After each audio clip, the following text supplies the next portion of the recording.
Hello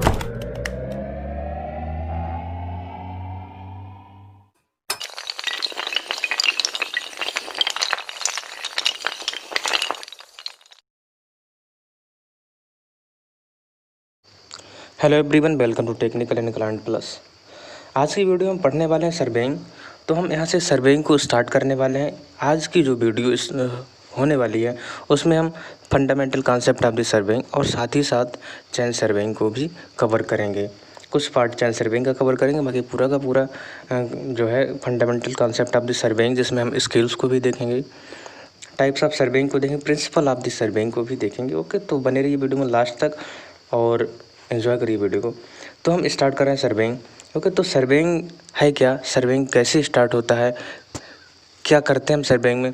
आप civil engineer पढ़ के जाते हैं, जैसे आप कॉलेज में पढ़ रहे होते हैं कोई बात नहीं, तब तक तो आप डील कर जाते हैं, लेकिन जैसे ही आप साइट इंजीनियर बन के जाते हैं फील्ड पे, तब आप क्या देखते हैं कि कोई इंसान होता है, कोई दूसरा इंसान होता है, वो ट्राइपॉड लेकर के उस पर एक इंस्ट्रूमेंट रखता है और इंस्ट्रूमेंट रखने के बाद वो टेलीस्कोप में कुछ देख रहा होता है। तो वहाँ पे वो क्या देख रहा होता है, फील्ड का एक्सप्लोरेशन कर रहा होता है। ठीक है, तो हम कभी कभी जाते हैं रेलवे स्टेशन पे, जाते हैं हाईवेज़ का काम देखते हैं, तो वहाँ भी यही लेबलिंग काम हो रहा होता है। कभी कभी कोई इंसान होता है चैन को लेकर के इधर उधर घूम रहा होता है और वो चैनिंग कर रहा होता है, या कोई हॉरिजॉन्टल एंगल या वर्टिकल एंगल को मेजर कर रहा होता है। तो हम सोचते हैं पता नहीं ये क्या है, लेकिन वो सब सर्वेइंग का ही एक कॉन्सेप्ट है।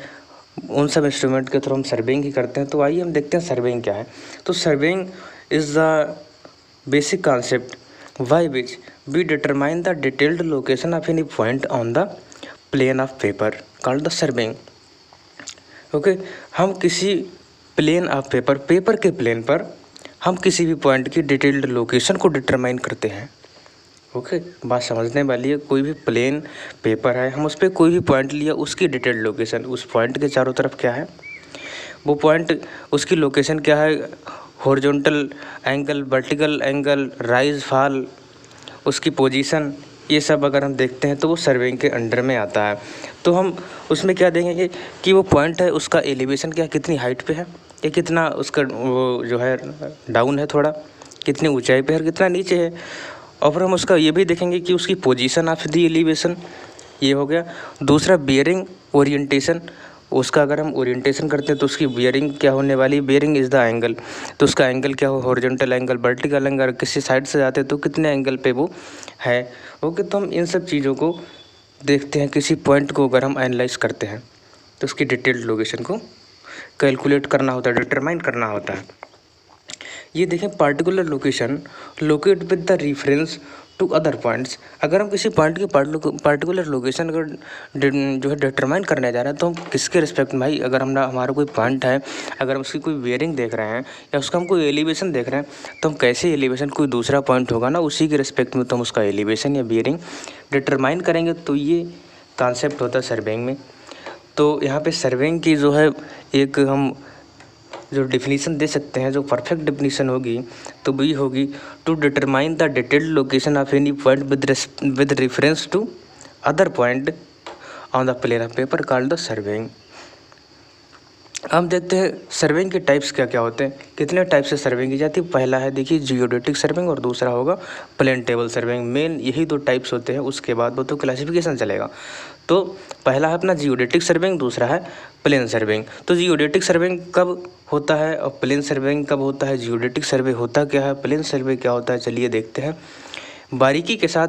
जो जियोडेटिक सर्वे होता है, इसमें क्या होता है कि अर्थ की जो कर्वेचर है, अगर हम कोई दो पॉइंट्स बहुत ही ज़्यादा डिस्टेंस पे हैं, दो पॉइंट्स अब बहुत ही ज़्यादा डिस्टेंस पे हैं, तो वहाँ पे कर्वेचर ऑफ द अर्थ, हम अर्थ को जानते हैं, पृथ्वी जो होती है वो एक ऑब्लेट शेप में होती है। ऑब्लेट मतलब अंडाकार शेप में होती है, तो उसकी कर्वेचर कुछ ना कुछ होगी ना।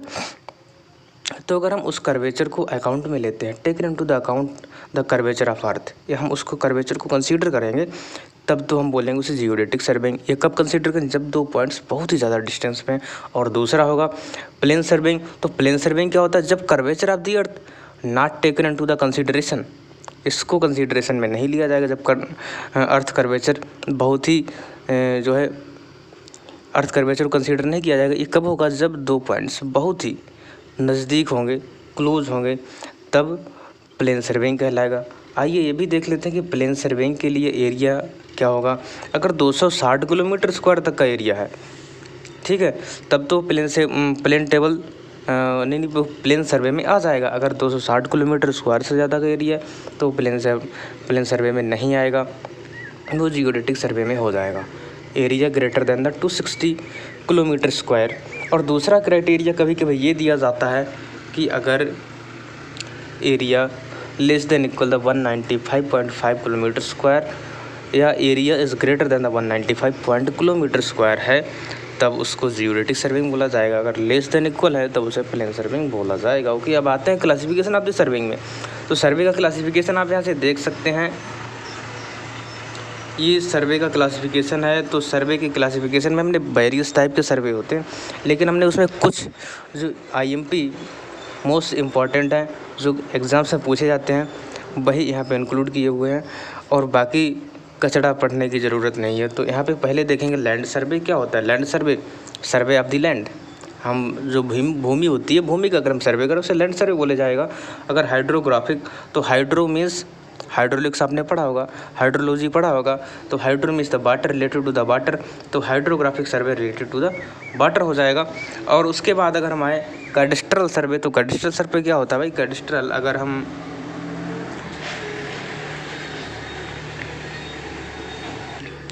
कैडेस्ट्रल सर्वे में ये आ जाएगा, अगर हम किसी प्रॉपर्टी लाइन की बात करें, किसी बाउंड्री लाइन की बात करें, हम ये कहते हैं अगर कोई बंदा इधर खड़ा हुआ है, एक उधर खड़ा हुआ है, तो ये चीज़ मेरी है, ये चीज़ उसकी है। तो अगर हम किसी जगह पे एक अपनी बाउंड्री लाइन, ठीक है, बाउंड्री लाइन को कंसीडर कर रहे हैं, आप देखते होंगे जब प्रॉपर्टी की बात आती है तो कोई भी इंसान, दो इंसान होते हैं, किसी इंसान का खेत इस साइड में, दूसरे इंसान का खेत उस साइड में, तो बीच में एक प्रॉपर्टी लाइन बना दी जाती है। तो ये चीज़ ये डिफाइन करती है कि ये कैडेस्ट्रल सर्वे अगर यहाँ पे किया जाएगा तो ये चीज़ें होंगी।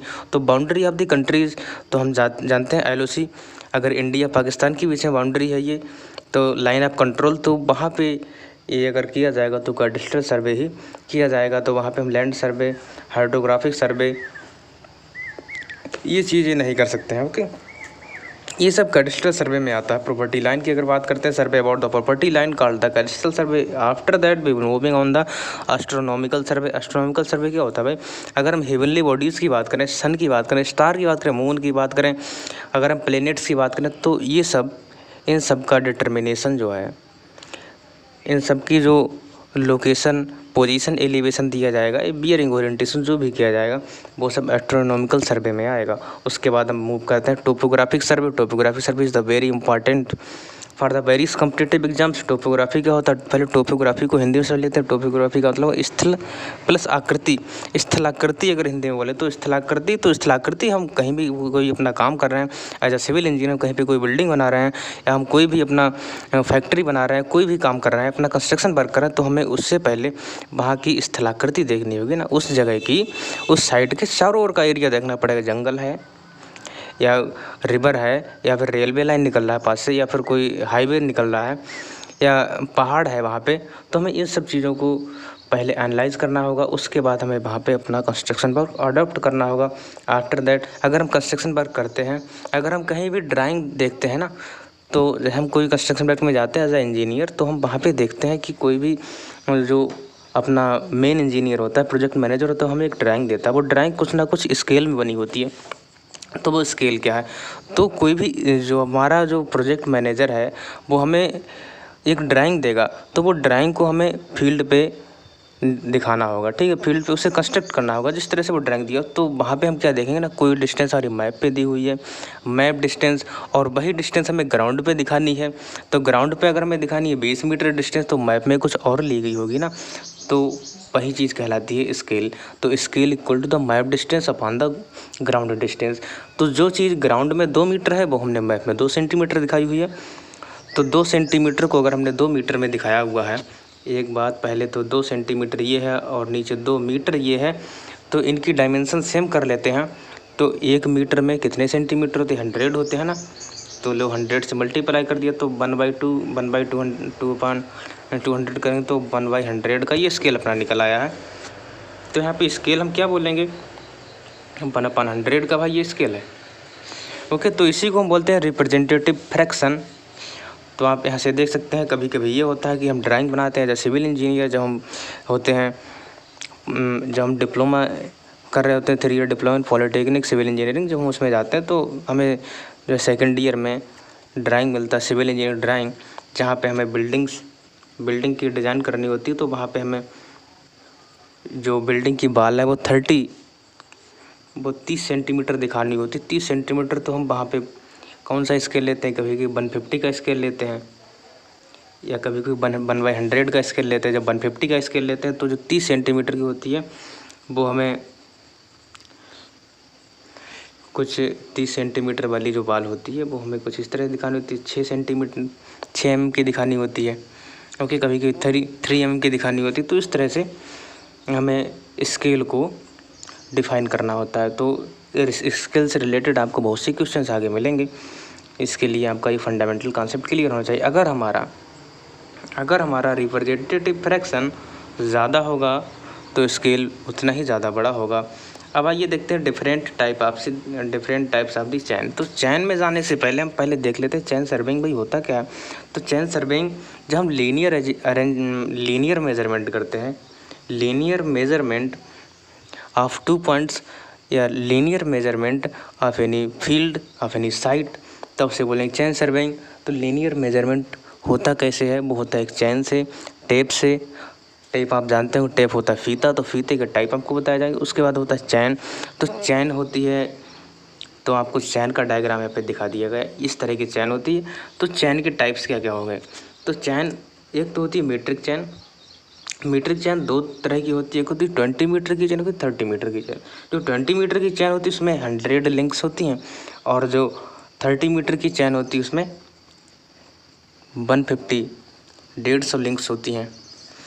ओके, तो ये जो चैन है, जो 30 मीटर की चैन है, ओल्ड चैन में जो पुरानी चैन हुआ करती थी उसमें भी 100 लिंक्स हुआ करती थी, लेकिन जो नई चैन है उसमें 150 लिंक्स होंगी।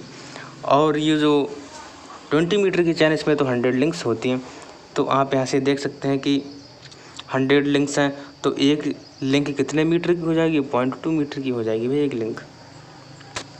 अब हम मूव करेंगे इंजीनियरिंग चैन। तो इंजीनियरिंग चैन कितने तरह की इंजीनियरिंग चैन की लेंथ कितनी होती है और एक लिंक की लंबाई कितनी होती है। तो आप यहाँ पे देख सकते हैं इंजीनियरिंग चैन जो होती है वो 100 फुट की होती है, 100 लिंक्स होती हैं, तो एक लिंक 1 फुट की होगी। अब आगे बात करते हैं, मूव करते हैं। ये गंटर चैन जो होती है, गंटर चैन मीट्रिक चैन हो गई, इंजीनियरिंग चैन हो गई, गंटर चैन हो गई, और ये रेवेन्यू चैन हो गई। तो गंटर चैन क्या होता है भाई, गंटर चैन 66 फीट की चैन होती है, 100 लिंक्स होती हैं, एक लिंक 0.66 फीट की होती है, 66 फीट की चैन होती है। और ये होती है रेवेन्यू चैन। अगर रेवेन्यू चैन की बात बताएं, रेवेन्यू चैन 33 फीट की होती है। राजस्व बोलते हैं जिसे, रेवेन्यू राजस्व चैन 33 फीट की होती है, और ये जो इसमें 16 लिंक्स होती हैं। ओके, तो आप यहाँ पे देख सकते हैं कि एक लिंक जो, अगर हम इस मीट्रिक चैन की बात करें, 30 मीटर की चैन में 150 लिंक हुआ करती, तो एक लिंक की लेंथ 0.2 मीटर हो जाएगी। ओके, जैसा हम पहले बता चुके हैं। अब आगे मूव करेंगे कि चैन क्या थी। ठीक है, डिफरेंट टाइप्स ऑफ दी चैन में अगर हम देखेंगे चैन किस तरह की होती है, तो ये देखिए, ये चैन कुछ इस तरह की, यहाँ पे एक हैंडल बना हुआ होगा और बीच में ये कुछ बना हुआ होगा, और आप यहाँ से देख सकते हैं एक रिंग यहाँ पे 1 मीटर पे एक रिंग प्रोवाइड कराया जाएगा। ओके, आप यहाँ से लिंक्स देख सकते हैं। ये जो हैंडल है, ये ब्रास का हैंडल बना हुआ होता है, brass handle, to measure the distance between 2 points with the help of chain called the chainage. Okay, अगर हम डिस्टेंस मेजर करते हैं बिटवीन 2 पॉइंट्स की with the help of the chain called the chainage. आप यहाँ पे देख सकते हैं टाइप्स ऑफ द चैन को भी देख चुके हैं। अब हम मूव करेंगे रेंजिंग्स। ठीक है, तो रेंजिंग का क्या काम होता है। तो ठीक है, अगर हम चैन से मेजरमेंट करें, 30 मीटर का मेजरमेंट कर रहे हैं, एक चैन से 30 मीटर का मेजरमेंट अगर हम कर रहे हैं मीट्रिक चैन को लेकर के, तो एक पॉइंट ये है, दूसरा पॉइंट 30 मीटर के डिस्टेंस, बहुत ही ज़्यादा डिस्टेंस हो जाए, तो बीच में हमें इंटरमीडिएट पॉइंट्स को अगर इस्टेब्लिश करना है तो उसके लिए हमें रेंजिंग करनी होगी। ठीक है, तो रेंजिंग कैसे होती है, रेंजिंग रॉड से, रेंजिंग रॉड आप देख सकते हैं किस तरह की रेंजिंग रॉड है। ठीक है, अब हम बात करेंगे अगर हम रेंजिंग करें तो रेंजिंग के कितने टाइप्स होंगे। 2 टाइप्स होते हैं, एक होता है डायरेक्ट रेंजिंग, दूसरा होता है इनडायरेक्ट रेंजिंग। अगर अपने पॉइंट्स विजिबल हैं, अगर हमारे पॉइंट्स दिख रहे हैं आँखों से, तब हम वहाँ पे डायरेक्ट रेंजिंग करेंगे। अगर अपने पॉइंट्स इनविजिबल हैं, अगर हम नहीं देख पा रहे हैं उनको, तब हम वहाँ पे बोलेंगे इनडायरेक्ट रेंजिंग अडॉप्ट करना होगा। अगर पॉइंट्स इनविजिबल हैं तो देखिए, अगर आपका एक पॉइंट ये है, दूसरा पॉइंट ये है, अगर विजिबल है तो हम यहाँ से ये बीच में ये कोई रेंजिंग रॉड लगा देंगे और हम बीच का एक इंटरमीडिएट पॉइंट ये जो है इस्टेब्लिश कर लेंगे। अगर कहीं ऐसा हो जाए कि एक हमारा पॉइंट ये है, दूसरा कुछ ये इस तरफ से इनविजिबल है, बीच में पहाड़ आ जाता है, जंगल आ जाता है, कुछ भी आ जाता है, तो वहाँ पे हमें इनडायरेक्ट रेंजिंग को करना होगा। At least 3 ranging rod required for ranging process. Minimum हमें 3 रेंजिंग रॉड्स की ज़रूरत पड़ेगी अगर हमें रेंजिंग प्रोसेस करना है। तो अब आइए देखते हैं प्रिंसिपल ऑफ द सर्वेइंग। तो प्रिंसिपल ऑफ सर्वेइंग, तो पहला प्रिंसिपल होगा इसमें working from whole to part. Working from whole to part, इसका काम क्या है? To minimize the error. अगर हम होल से लेके पार्ट की तरफ आ रहे हैं, जो पूरा एरिया है, ठीक है, हम होल से लेकर के पार्ट की तरफ आ रहे हैं, तब क्या होगा? तो इससे जो है अपनी एरर्स मिनिमाइज हो जाएंगी और हमें ये प्रोसेस करना चाहिए। अगर हम चैनिंग कर रहे हैं तब, चैन सर्वे को कर रहे हैं तब, एस्टेब्लिशिंग ये intermediate points with reference to other points, ठीक है। दूसरा ये है अपना प्रिंसिपल, पहला है working from whole to part, after that establishing a point with reference to other points. अब हम मूव करेंगे ऑफसेट्स। क्या होता है ऑफसेट्स? आपने देखा लेटरल मेजरमेंट किया जाता है ऑफसेट से। लेटरल कह सकते हो, परपेंडिकुलर कह सकते हो, या ट्रांसवर्स डायरेक्शन में आप इसे कह सकते हो। तो measuring from the main line कह सकते हैं, चैन लाइन कह सकते हो। तो आप इसमें देख सकते हैं कि ऑफसेट्स क्या होता है। तो आइए 1 मिनट, जैसे हम यहाँ से ये अपना सर्वे करते हुए जा रहे हैं और बीच में कोई बिल्डिंग पड़ गई है और बाद में हमें इधर कंटिन्यू करना है सर्वे को, तो हम क्या करेंगे? अब हम इसकी भाई लेटरल डिस्टेंस, हम एक यहाँ पे रेंजिंग रॉड लगाएंगे, दूसरे यहाँ पे रेंजिंग रॉड लगाएंगे। हमने इसके ऑफसेट्स ले लिए हैं, ठीक, एक हमने ये ऑफसेट ले लिया, दूसरा हमने ये ऑफसेट ले लिया, उसके बाद हमने ये डिस्टेंस मेजर कर ली है और अपना यहाँ से काम हो गया। अपनी पूरी की पूरी डिस्टेंस को मेजर कर ले जाएंगे बहुत ही आसानी से, और बीच की बिल्डिंग को हम यहाँ से हटा सकते हैं और अपना मेजरमेंट भी बहुत आसानी से होगा। तो ये होता है पूरा प्रोसेस ऑफसेट्स में। आइए अब देखते हैं रिप्रेजेंटेटिव फ्रैक्शन, जो अभी हमने पढ़ा था उससे रिलेटेड 1-2 क्वेश्चंस अगर देखना चाहें तो आप देख सकते हैं। अगर अपना 1 सेंटीमीटर है मैप पर और 100 मीटर है अपना फील्ड पे, तो रिप्रेजेंटेटिव फ्रैक्शन क्या हो जाएगी? तो आप पहले 1 सेंटीमीटर पर कि 100 मीटर है ना, तो ये 100 ये आएगा, और 1 मीटर में कितने सेंटीमीटर? 100, ओके। तो 1/10,000 आपका ये आ जाएगा, ओके। अब आप यहाँ से मूव करिए कि map A is larger than compare to A and B, distance between the two bracing and the survey is chain line is 1 meter, doesn't matter, this is not something। अब आइए यहाँ से हम देखेंगे principle of working of the optical square.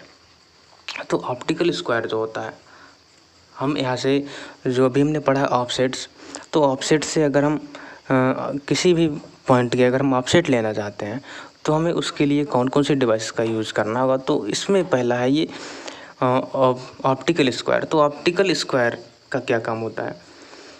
तो optical square ये होता है डबल रिफ्लेक्शन पे बेस्ड होता है ऑप्टिकल स्क्वायर का। आप ये डायग्राम देख सकते हैं। उसके बाद ये दूसरी डिवाइस जो हम यूज़ करते हैं वो है प्रिज्म स्क्वायर। उसके बाद अगर तीसरी की बात करो तो हो जाए क्रॉस स्टॉप। तो ये 3 डिवाइसेस होती हैं जो एग्ज़ाम से पूछी जाती हैं, कभी कभी पूछ लिया जाएगा। Offsets are taken by optical square, prism square, cross staff, या फिर कोई और दे दिया होगा, या पूछ लेगा कि ऑप्टिकल स्क्वायर से जो हम ऑफसेट लेते हैं वो किस पर बेस्ड है, रिफ्लेक्शन, रिफ्रैक्शन, डबल रिफ्लेक्शन, या कुछ और पूछ लिएगा। तो आपको ध्यान रखना है कि ऑप्टिकल स्क्वायर जो डबल रिफ्लेक्शन पे बेस्ड है। तो ऑप्टिकल डबल स्क्वायर, तो इसके लिए हमें क्या होता है इसमें, ठीक है। आप यहाँ पे देखेंगे कुछ इस टाइप के दो लेंस होंगे, दो लेंस का अरेंजमेंट 45 के डिग्री पे होगा, 45 डिग्री पे होगा दो लेंस का अरेंजमेंट। तो आप यहाँ से देखेंगे कि जब दो लेंस वहाँ प्रोवाइड कराए गए ऑप्टिकल स्क्वायर में, तो रिफ्लेक्शन तो भाई डबल होगा ही। ओके, अब हम आते हैं accuracy of the chain surveying this depends on. ठीक है, तो accuracy of the chain surveying किस किस पर डिपेंड करती है, ये देखिए, ये डिपेंड्स करती है और किस पे डिपेंड नहीं करती है वो भी आप यहाँ पे देख लीजिए, डिपेंड्स ऑन और नॉट डिपेंड्स ऑन।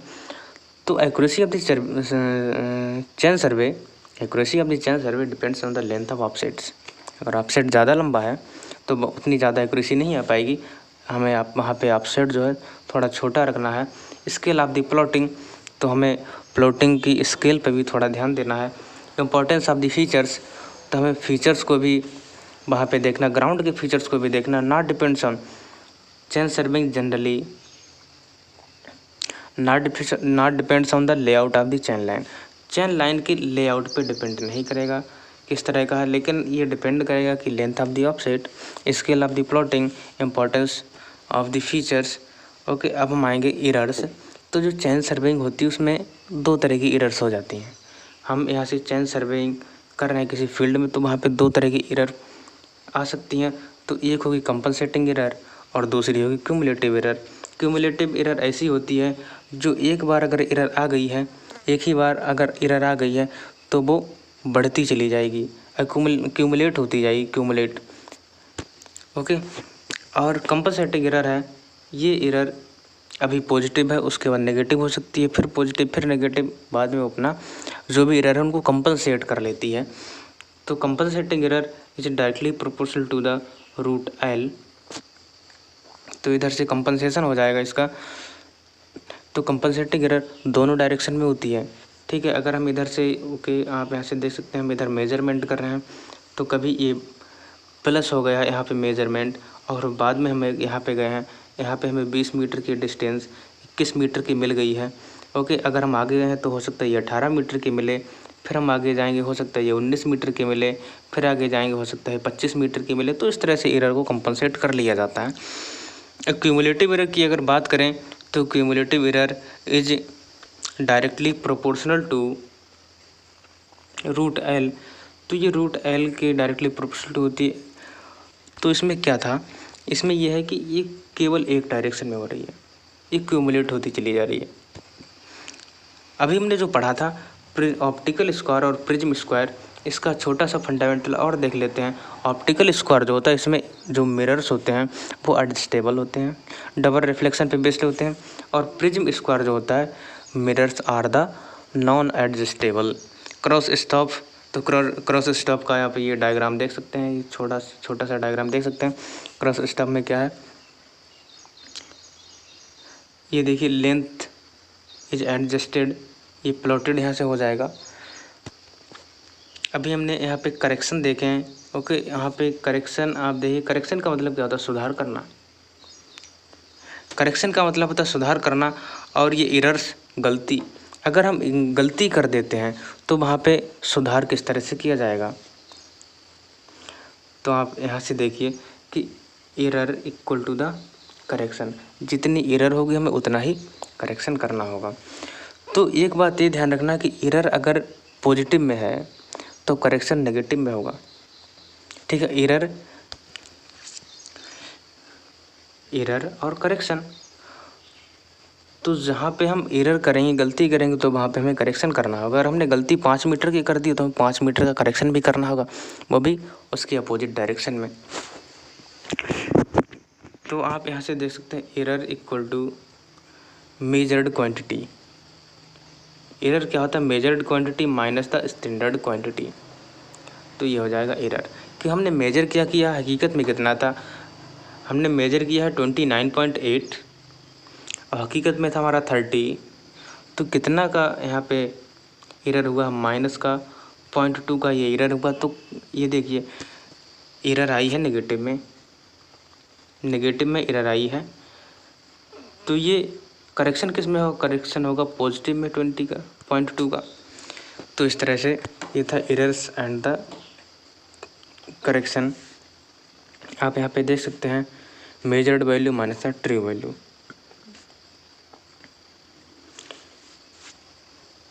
तो यहाँ से एक ये फार्मूला यहाँ पे मिलता है, measured length into the actual length, और ये मेजर्ड वेट।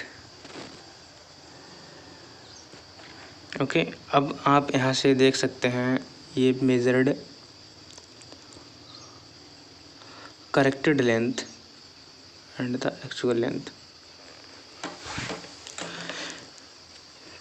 ओके, अब हम यहाँ पे आएंगे करेक्शन को देखने के लिए। पहला है यहाँ पे करेक्शन, स्लोप करेक्शन। ये आप यहाँ पे स्लोप करेक्शन देख सकते हैं। हम कोई भी फील्ड, अगर किसी फील्ड का मेजरमेंट करते हैं, अगर कहीं स्लोपी ग्राउंड है तो हम यहाँ पे क्या देखेंगे, जो अपनी लीनियर मेजरमेंट जो होना चाहिए था, अगर हम जो लीनियर मेजरमेंट अगर 20 का है तो हम अगर स्लोप पे जाएंगे उसी फील्ड, उसी चीज़ को मेजर करने के लिए, तो वो उस स्लोप में कुछ डिस्टेंस ज़्यादा वहाँ पे कैलकुलेट हो जाएगी। तो आप यहाँ पे देख सकते हैं कि हमने इसे एल डैश माना है, इस चीज़ को हमने एल डैश माना है, इसको हमने एल माना है, इसको एच माना है। तो L dash equal to the root में L square plus H square. Correction due to the slope, approx value आपकी यहाँ से आ जाएगी, correction value H square upon the 2l। Error will always positive. जब यहाँ पे एरर हमें पॉजिटिव मिली तो करेक्शन किस में अप्लाई किया जाएगा, नेगेटिव में अप्लाई किया जाएगा। Correction due to the temperature, आप correction due to the temperature यहाँ से देख सकते हैं, C T equal to the T measured minus T original. ये ओरिजिनल नहीं, इसे कह सकते हो standard, into alpha into length. तो आप यहाँ पे देख सकते हैं आपका टेम्परेचर, अगर measure temperature greater than the standard temperature, measure temperature greater than the standard temperature, तब करेक्शन आएगा पॉजिटिव में, और हमें तब एरर आएगी पॉजिटिव में। अब करेक्शन हमें अप्लाई करना होगा यहाँ पे पॉजिटिव वाला ही। और ये T less than the T not, यहाँ कह सकते हैं मेजर टेम्परेचर जो है कम है अगर एक्चुअल टेम्परेचर से, स्टैंडर्ड टेम्परेचर, तो नेगेटिव करेक्शन आएगा। अब यहाँ पे आप देख सकते हैं पुल करेक्शन। तो पुल करेक्शन का formula C P equal to the P measured minus P standard upon A E into L. तो ये कैसे चेंज इन लेंथ का फार्मूला आपने सोम में पढ़ा होगा, P L upon A E होता है। तो ये वही चेंज इन लेंथ है। तो P यहाँ पे difference between the measured pull and standard pull, यहाँ पे P ले लिया जाएगा। ओके, मेजर्ड पुल और ये standard pull, area of the cross section, L is the length. तो यहाँ भी आप जैसे अगर P measured greater than the P standard, then correction will be positive, and P measured less than the P standard, then correction is provide in the negative. अब आते हैं correction due to the sag. अगर sag की बात करें, देखिए हम कभी कभी डोरी टांगते हैं कपड़े को सुखाने के लिए, या हम केबल देख सकते हैं, जब हम केबल डालते हैं दो खंभों के बीच में, तो वहाँ पे हाई टेंशन की तरह जो है उसे हाई टेंशन डिवाइसेस के थ्रू वहाँ पे उसे टेंशन किया जाता है, खींचा जाता है। लेकिन आफ्टर सम टाइम क्या होता है कि वो थोड़ा उसमें सैग आ जाता है। कभी कभी आप सिंपल से देख लीजिए कि छत पे अगर दो सरियाँ हैं या दो पोल, मान लीजिए दो पोल्स के बीच में अगर हम कोई डोरी बांधते हैं तो हम क्या देखते हैं कि डोरी के बीच में थोड़ा सा झोल आ जाता है। झोल मीन्स द सैग। तो ये झोल आ जाता, तो ये कितना सैग आ जाता है? सैग इज़ नथिंग बट, एक पॉइंट ये है और दूसरा पॉइंट ये है, इसके बीच में झोल आ गया। इसका मतलब क्या है भाई, आपने अगर सोम पढ़ा है तो आप यहाँ से देख सकते हैं sag nothing but it is the deflection in the, यहाँ पे देख सकते हैं डिफ्लेक्शन इन द, ये आपको मिल रहा है कुछ सिंपली सपोर्टेड बीम में। तब क्या फार्मूला होगा यहाँ से, C S equal to the W L square into L upon 24 P M square. Okay, तो एरर इसमें पॉजिटिव आती है और करेक्शन नेगेटिव अप्लाई करना होगा। अब देखिए आप यहाँ पे देख सकते हैं नॉर्मल टेंशन। कभी कभी नॉर्मल टेंशन पे बेस्ड क्वेश्चन सेमेस्टर एग्जाम में पूछ लिया जाता है, गेट में पूछ लिया जाता है, या ईएस में तो ये पूछे ही जाते हैं। एक बार जब हम पढ़ रहे थे तब ये नॉर्मल टेंशन पे बेस्ड सेमेस्टर एग्जाम में क्वेश्चन पूछा गया था। तो इसमें क्या करना था, ये देखिए पॉजिटिव करेक्शन आता है पुल से, पुल करेक्शन होता है पॉजिटिव, और ये सेग करेक्शन हमें नेगेटिव अप्लाई करना होता है। तो अगर हम इन दोनों को ही कर देंगे, इक्वल कर देंगे, तब हमें वहाँ पे मिल जाएगा नॉर्मल टेंशन। तो देखिए P measured minus P standard into the L upon AE equal to the WL square into L, okay, upon 24 PM का स्क्वायर। तो यहाँ से हम PM कैलकुलेट कर लेंगे। This is called the normal tension या नॉर्मल पुल। यहाँ से हम P को कैलकुलेट कर लेंगे। इस पे बेस्ड आपके लिए क्वेश्चंस को प्रोवाइड कराया जाएगा।